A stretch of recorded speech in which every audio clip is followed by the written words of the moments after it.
Now let us discuss about the next element of the free consent, that is undue influence. Okay. So section 16 deals with undue influence. We have already seen that consent is obtained not freely if it is caused by coercion, undue influence, fraud, misrepresentation and mistake. So in that we have already discussed what is section 15 coercion. Now let us see what is undue influence. Okay, so undue influence is dealt in section 16. So according to section 16, what is undue influence? A contract is said to be induced by undue influence where the relations subsisting between the parties are such that one of the parties is in a position to dominate the will of the other and uses that position to obtain an unfair advantage over the other. Okay, so undue influence definition is that a contract is said to be induced by undue influence where the relations subsisting between the parties, that means who are the parties entering into contract, the relations between them are such that one of the parties is in a position to dominate the will of the other. So the parties in that contract is in such a type of relationship that one of the parties in that contract is in a position, or he is in a position to dominate the will of the other. Okay, he have an authority over the other person and uses that position to obtain an unfair advantage over the other. So one person have an dominant position against the other and he uses such a position to make an unfair advantage of the other. Okay. When the relationship between parties to the contract is such that one of the parties can dominate the will of the other and uses that position to claim an unfair advantage over the other, the contract is caused by undue influence. It means domination of weak mind by a strong mind. An influence which compel another person to do something which he would not have done otherwise. അപ്പം undue influence എന്ന് പറഞ്ഞാൽ രണ്ട് parties ഒരു കോൺട്രാക്റ്റിൽ enter ചെയ്യുമ്പോൾ ആ രണ്ട് പാർട്ടീസും തമ്മിൽ ഒരു റിലേഷൻ ഉണ്ട്. ആ റിലേഷൻ എങ്ങനെയാണ് എന്ന് വെച്ചിട്ടുണ്ടെങ്കിൽ ഒരു പാർട്ടിക്ക് മറ്റേയാളുടെ അടുത്ത് കുറച്ച് ഡോമിനൻ്റ് ആയിട്ടുള്ള ഒരു പൊസിഷൻ ഉണ്ട്. ആൻഡ് ആ ഒരു പൊസിഷൻ യൂസ് ചെയ്തുകൊണ്ട് തന്നെ അയാൾ അൺഫെയർ ആയിട്ട് ഒരു അഡ്വാൻറ്റേജ് എടുക്കാൻ ശ്രമിക്കുന്നും ഉണ്ട്. അങ്ങനെയാണെങ്കിൽ അതിനെയാണ് നമ്മൾ അൺഡ്യൂ ഇൻഫ്ലുവൻസ് എന്ന് പറയുന്നത്. അതായത് അവർ തമ്മിലുള്ള ആ ഒരു റിലേഷൻ അല്ലെങ്കിൽ ആ ഒരു ഡോമിനൻ്റ് പൊസിഷൻ ഉപയോഗിക്കാൻ വേണ്ടി അല്ലെങ്കിൽ അത് മിസ്യൂസ് ചെയ്തുകൊണ്ടാണ് മറ്റേയാൾ അതിൽ നിന്നൊരു അൺഫെയർ അഡ്വാൻറ്റേജ് എടുക്കുന്നത്. ആ തരത്തിൽ രൂപപ്പെടുന്ന കോൺട്രാക്റ്റുകളെയാണ് contracts made through undue influence എന്ന് പറയുന്നത്. Now let us see what are the essentials of undue influence. Okay. The essentials of undue influence are: the relations subsisting between the parties are such that one of the parties should be in a dominant position to dominate the will of the other. അപ്പം അതിൽ എങ്ങനെയാണ് ഒരു contract undue influence ചെയ്യപ്പെട്ടത് എന്ന് പറയാമെന്ന് വെച്ചാൽ, അവിടെ ആൾക്കാർ തമ്മിലുള്ള റിലേഷൻ ഏത് തരത്തിലായിരിക്കണം? It should be in a position to dominate. ഒരാൾക്ക് മറ്റേയാളെ ഡോമിനേറ്റ് ചെയ്യാൻ പറ്റുന്ന ഒരു പവർ ഉള്ള റിലേഷൻ ആയിരിക്കും. And the dominant party should obtain an unfair advantage over the other. ആ ഡോമിനൻ്റ് പൊസിഷൻ ഉപയോഗിച്ച് ആ ഡോമിനൻ്റ് ആയിട്ടുള്ള പാർട്ടി മറ്റേ പാർട്ടിയുടെ അടുത്തുനിന്ന് ഒരു അൺഫെയർ ആയിട്ടുള്ള അഡ്വാൻറ്റേജ് ഒബ്റ്റെയിൻ ചെയ്യുന്നുണ്ട്. അതുപോലെ the dominant party must use his dominant position to obtain that unfair advantage. അപ്പോൾ ഡോമിനൻ്റ് പൊസിഷനിലുള്ള ഒരു റിലേഷൻഷിപ്പ് ഉണ്ടായിരിക്കും അവർ തമ്മിൽ. ആ പൊസിഷൻ യൂസ് ചെയ്തുകൊണ്ട് മറ്റേ ആളുടെ അടുത്ത് നിന്ന് എന്തെങ്കിലും അൺഫെയർ ആയിട്ടുള്ള അഡ്വാൻറ്റേജ് ഒബ്റ്റെയിൻ ചെയ്യാൻ വേണ്ടിയിട്ട് ശ്രമിക്കുന്നു. So these are the essentials. അങ്ങനെയാണെങ്കിലാണ് നമുക്ക് ഒരു കോൺട്രാക്റ്റ് അൺഡ്യൂ ഇൻഫ്ലുവൻസ് ചെയ്യപ്പെട്ടതാണെന്ന് പറയാം. Now presumption of undue influence, അതായത് relationships where undue influence is presumed. ചില ടൈപ്പ് ഓഫ് റിലേഷൻഷിപ്പ് അല്ലെങ്കിൽ ചില ആൾക്കാർ തമ്മിലുള്ള കോൺട്രാക്റ്റുകൾ കാണുമ്പോൾ തന്നെ നമുക്ക് മനസ്സിലാവാം അവിടെ എന്തോ മിസ്റ്റേക്ക് ഉണ്ട്, അല്ലെങ്കിൽ അവിടെ അൺഡ്യൂ ഇൻഫ്ലുവൻസ് ഉണ്ടോ എന്ന് നമുക്ക് സസ്പെക്ട് ചെയ്യാൻ വേണ്ടിയിട്ട് പറ്റും. അപ്പോൾ അത് ഏത് തരത്തിലാണ്, എപ്പോഴൊക്കെയാണ് നമ്മളത് പ്രസ്യൂം ചെയ്യുന്നത് എന്നാണ് പറയുന്നത്. First one is real or apparent authority. That means where a person who holds a real or apparent authority over the other.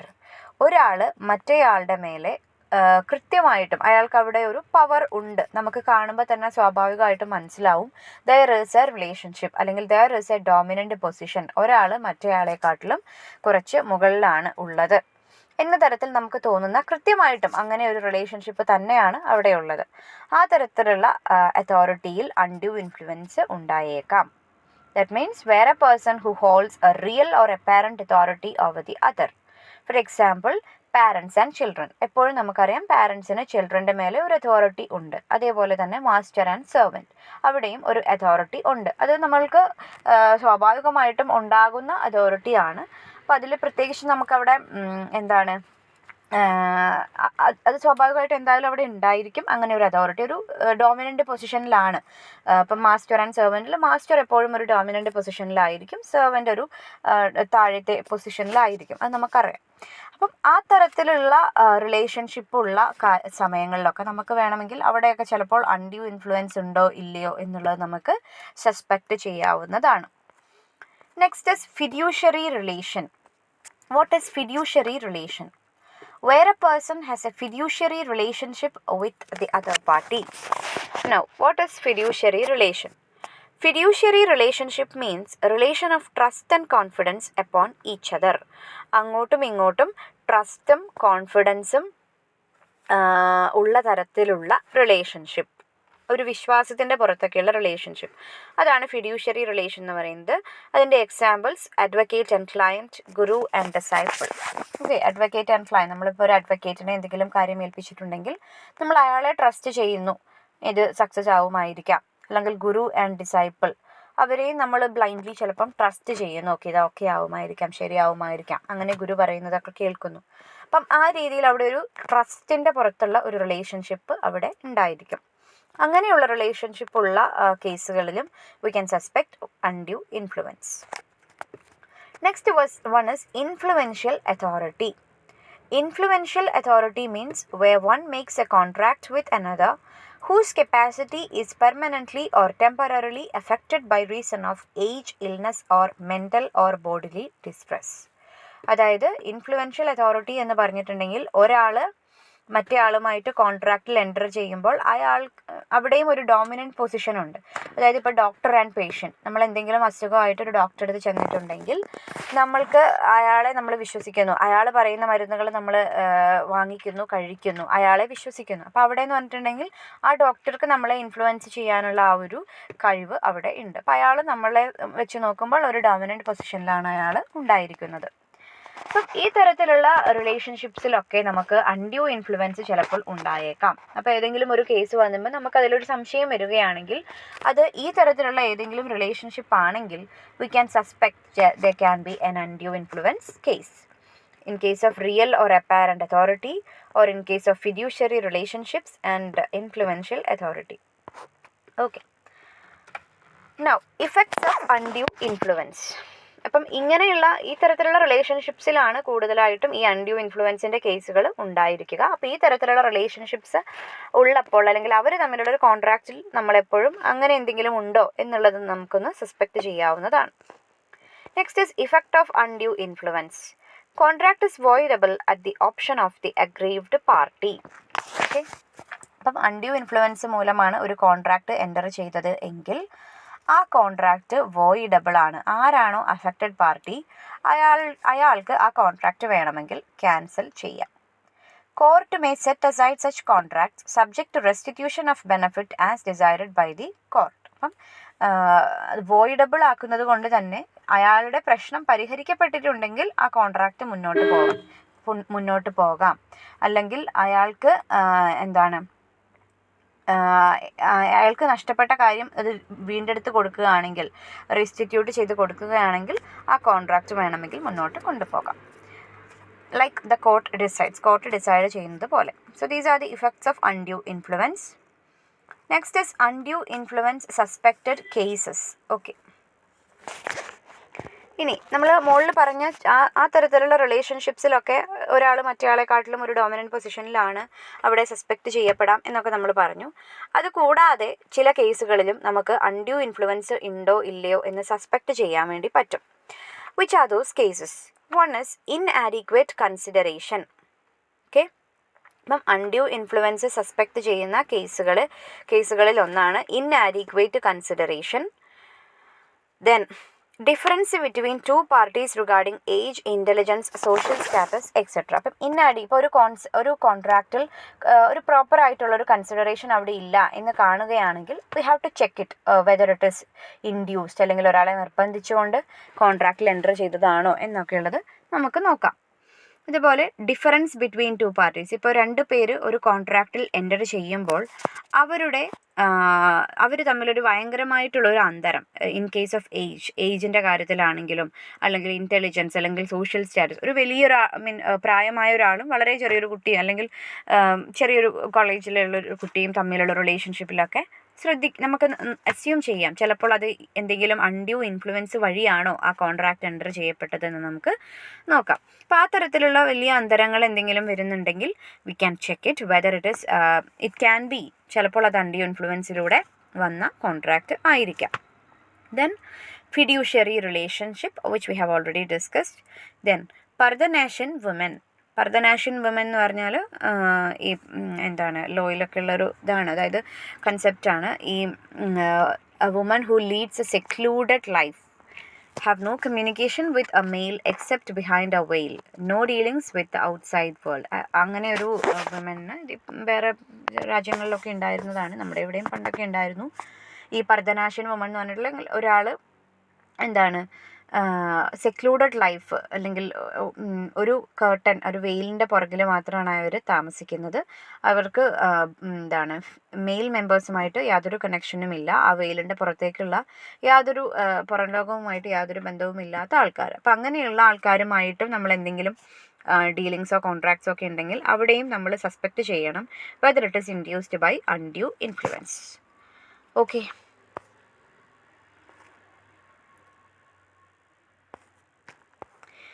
last one, what is the difference between coercion and undue influence?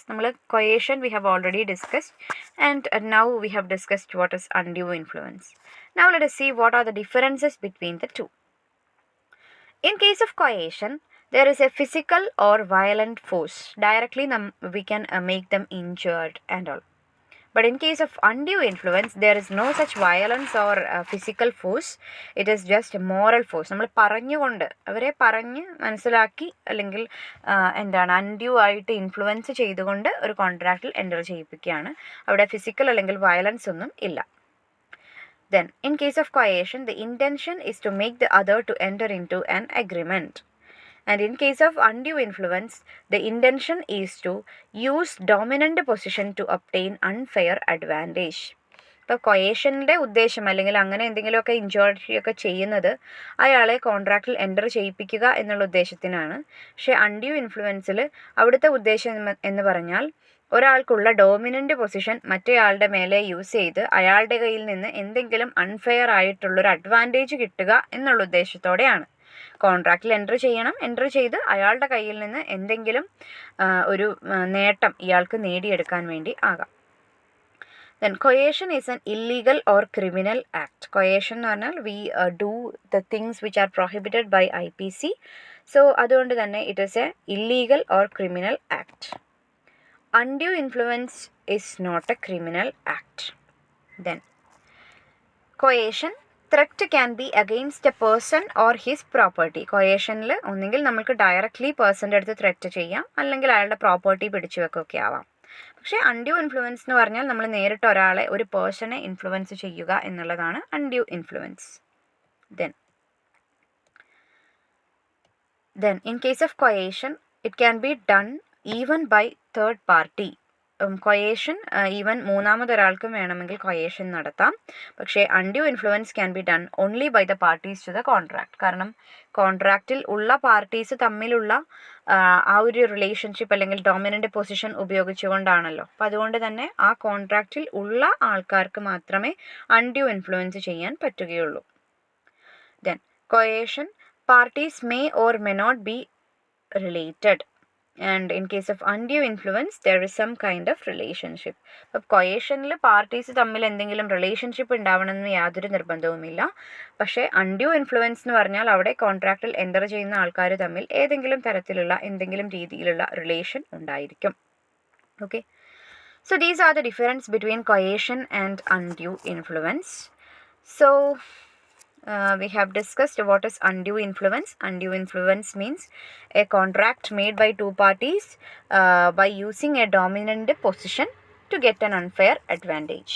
And we have discussed the essentials of undue influence and presumption, or which are the relationships mainly which come under undue influence, and also the effects of undue influence and undue influence suspected cases, and lastly the difference between coercion and undue influence. Okay, thank you.